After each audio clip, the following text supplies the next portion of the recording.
Porque solamente, hermanos, una persona que es transformada por la gracia redentora de Jesucristo puede comprender lo que nuestro Salvador ha ganado para nosotros. Y cuando sabemos lo que el Señor Jesús ha ganado para nosotros, entonces no tenemos problemas para entregarnos a Él y para entregarle a Él todo lo que poseemos, solo por gratitud a esa salvación tan grande. Solamente la gracia puede hacer eso. Es lo que le pasó a Zaqueo. ¿Se acuerdan de Zaqueo? Casi todos nos acordamos de Zaqueo. ¿Por qué? Estaba chaparrito, es lo primero que sabe. Pero aparte de que Zaqueo estaba chaparrito, Zaqueo era un jefe de publicanos, es decir, no era cualquier publicano. Era un jefe regional de los publicanos, es decir, era publicano de publicanos. Quiere decir que si algo tenía Zaqueo, era dinero. Mal habido, pero tenía mucho dinero. Zaqueo había escuchado acerca del Rabí de Nazaret y tenía curiosidad por estar cerca de él. Quería conocer a Jesús. Así que cuando él se entera que va a llegar a la ciudad donde vive, él hace lo posible por estar cerca de él. ¿Se acuerdan lo que tuvo que hacer? Subirse a un árbol, quitarse la vergüenza. Es como si un gerente de banco, un subdirector de banco ande trepado en un árbol. Pues se le olvidó la vergüenza, se quedó y se subió al árbol. El Señor lo ve y le hace una oferta impensable para Zaqueo, pero así de impensable, imposible de rechazar. Fíjense, vamos a Lucas 19, versículo 5. Cuando Jesús llegó a aquel lugar, es decir, donde estaba el árbol, donde estaba Zaqueo, mirando hacia arriba le vio y le dijo: Zaqueo, date prisa, desciende, porque hoy es necesario que pose yo en tu casa. Entonces él descendió a prisa y le recibió gozoso. El Señor Jesús llega a la casa de Zaqueo. Zaqueo comprende su necesidad de salvación, ve en Jesucristo a su Salvador, lo recibe como su Salvador. ¿Y qué es lo primero que hace Zaqueo? ¿Qué es lo primero que hace Zaqueo después de que recibe la gracia salvadora de Cristo? Versículo 8. Entonces Zaqueo, puesto en pie, dijo al Señor: He aquí, Señor, la mitad de mis bienes doy a los pobres. La mitad de mis bienes doy a los pobres. Y si en algo he defraudado a alguno, se lo devuelvo cuadruplicado. Hermanos, cuando no hemos comprendido la grandeza de nuestra salvación, el 10% se nos hace mucho. Se nos hace algo impensable de dar. Cuando comprendemos esa gracia, el 50% es poco. Esa es la diferencia. Comprender la gracia salvadora de Cristo. Eso es lo que nos debe motivar. De otra manera, es difícil. La primera característica de las ofrendas macedonias es que eran motivadas por la gracia. Y es que si nosotros no somos receptores de esa gracia redentora, seguiremos dándole migajas a Dios. O de plano, seguiremos cerrando nuestra mano para no colaborar con el trabajo de la iglesia de nuestro Salvador. Quiere decir que nuestra generosidad al ofrendar no es más que el resultado de la gracia salvadora y santificadora.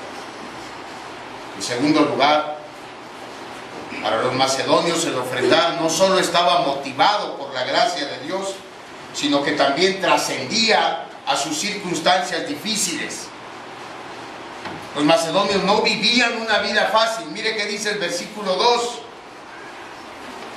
Hablando de ellos, Pablo dice que en grande prueba de tribulación, la abundancia de su gozo y su profunda pobreza abundaron en riquezas de su generosidad. Y quiero que note, por favor, que las ofrendas que los macedonios habían sido entregadas durante una gran prueba de tribulación, dice Pablo. Así que esta circunstancia extremadamente difícil no había tenido efecto alguno en su determinación para ofrendar para Dios. ¿Cuál era esa tribulación? ¿Qué les hacía estar tan afligidos? ¿Qué les hacía estar tan angustiados? ¿Qué les causaba su sufrimiento? Bueno, una carta que Pablo escribe a una de esas iglesias, a la iglesia de Tesalónica, nos puede dar una idea cuál era el problema que estaba viviendo la iglesia o las iglesias de Macedonia. Vamos a segunda de Tesalonicenses, o de segunda a los Tesalonicenses 1:4.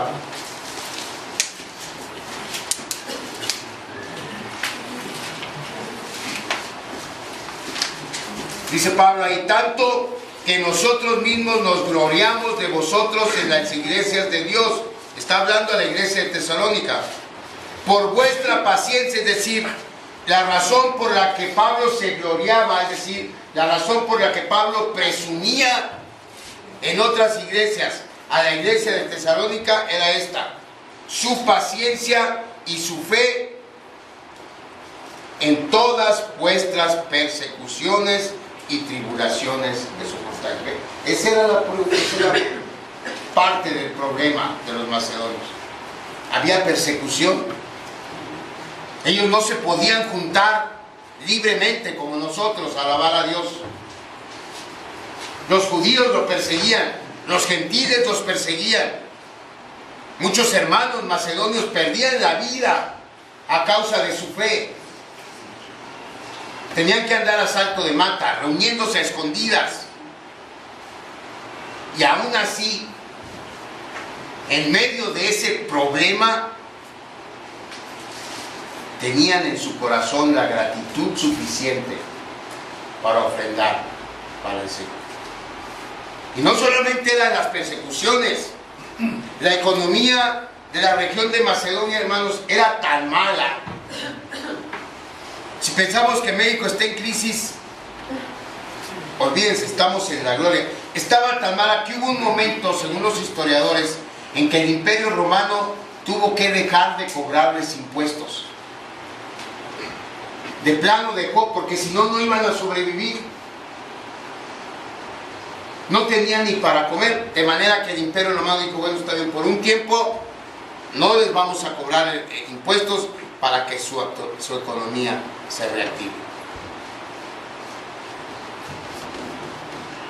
Eso es una gran prueba de tribulación. No tener tiempo para reunirte con la iglesia, estarte cuidando de que no te vayan a matar por ser cristiano, no tener dinero porque no hay dinero. Eso es una gran prueba de tribulación, y sin embargo, esa gran prueba no afectó ni un ápice su determinación de colaborar para la iglesia de Cristo.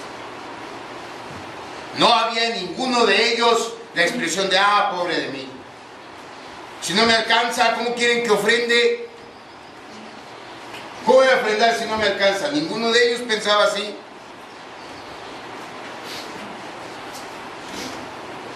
Ninguno de ellos pensaba: oye, bastantes problemas tengo para mantener a mi esposa y a mis hijos para que todavía me pidas que ofrende.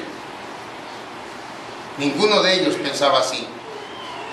En medio de su intenso, de su prolongado sufrimiento, ellos ofrendaban.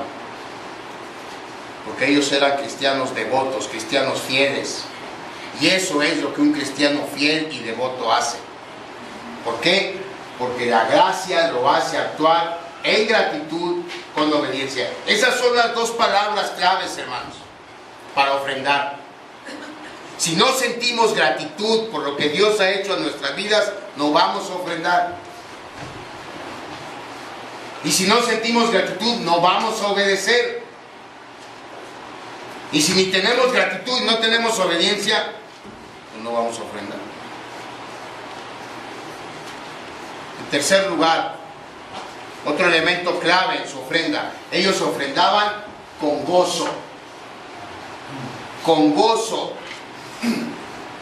No por un falso sentido del deber, no por presiones de ninguna clase, no por la esperanza de una reciprocidad por parte de Dios, no por el temor a ser castigados por Dios si no ofrendaban. Aunque fíjense, todas estas consideraciones las debemos hacer al ofrendar.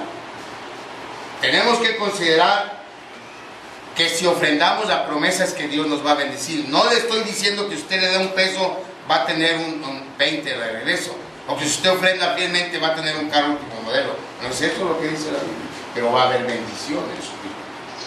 Entonces debe considerar eso. También debe considerar que si uno no obedece a Dios, la desobediencia trae maldición necesariamente. Pues todas estas cosas son cuestiones a considerar, pero ellos no consideraban eso. Es decir, ellos no ofrendaban por eso primariamente.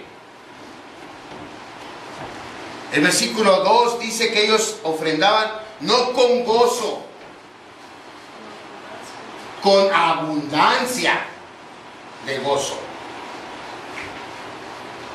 No solo se contentaban con dar, no solo tenían la voluntad de dar, ellos estaban felices de poder hacerlo. Porque en sus mentes y en sus corazones tenían clara la enseñanza que Pablo, unos versículos después, les escribe y ya les había dado antes. 2 Corintios 9:7, el apóstol Pablo dice: cada uno dé como propuso en su corazón, no con tristeza, no por necesidad. Y ahí viene la parte importante, la parte que los macedonios se ven apropiados. ¿Por qué? Porque Dios ama al dador alegre.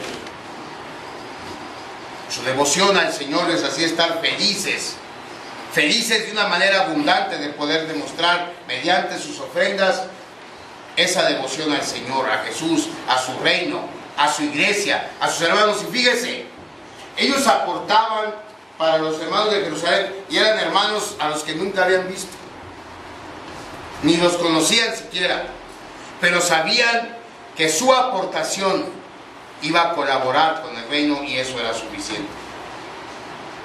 Es decir, para ellos era una realidad la enseñanza del Señor Jesús. La enseñanza del Señor Jesús es buscar primeramente el reino de Dios y su justicia. La enseñanza del Señor Jesús es: háganse tesoros en el cielo. La enseñanza del Señor Jesús es: más bienaventurada cosa es dar que recibir. Así que ellos daban, mis amados hermanos, y es la actitud que Dios espera de ustedes y de mí cuando ofrendamos, que ofrendemos gozosamente, alegremente. Número 4, en su ejemplar forma de ofrendar, su pobreza. Fíjese, su pobreza nunca fue un obstáculo para no ofrendar. En el versículo 2 Pablo describe el gozo de los macedonios como que era abundante. ¿Cómo describe la pobreza de ellos?